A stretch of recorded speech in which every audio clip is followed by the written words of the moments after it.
Hi guys, welcome to my channel. आज हम लिखेंगे मजमून सर सैयद अहमद ख़ान। तो चलिए आइए शुरू करते हैं।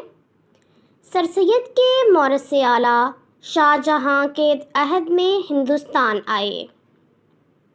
सर सैयद ने रिवाज ज़माना के मुताबिक तालीम पाई।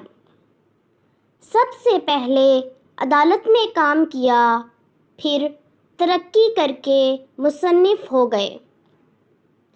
सरकारी मुलाजमत के बावजूद सर सैयद मुसलमानाने हिंद के लिए कोशां रहे। उन्होंने एक अंग्रेज़ी स्कूल मुरादाबाद और गाज़ी आबाद में खोला। अंग्रेज़ी से उर्दू में तराजुम के लिए साइंटिफिक सोसाइटी कायम की।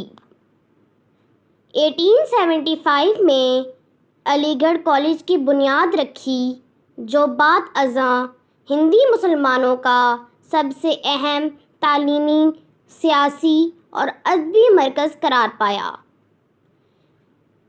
1870 में इल्मी व अदबी रसाला तहज़ीबुल अखलाक जारी किया।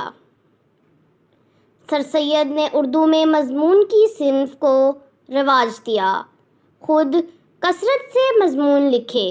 सर सैयद एक बड़े मुसल्लह और मामारे कौम के अलावा आला दर्जे के मुसन्निफ़ भी थे।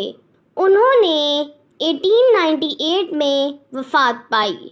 तो ये थी आज की वीडियो। मुझे उम्मीद है आपको पसंद आई होगी। अगर पसंद आई है तो लाइक और शेयर ज़रूर कर दें, और इस तरह की मज़ीद वीडियोज़ को देखने के लिए मेरे चैनल से जुड़े रहें। शुक्रिया।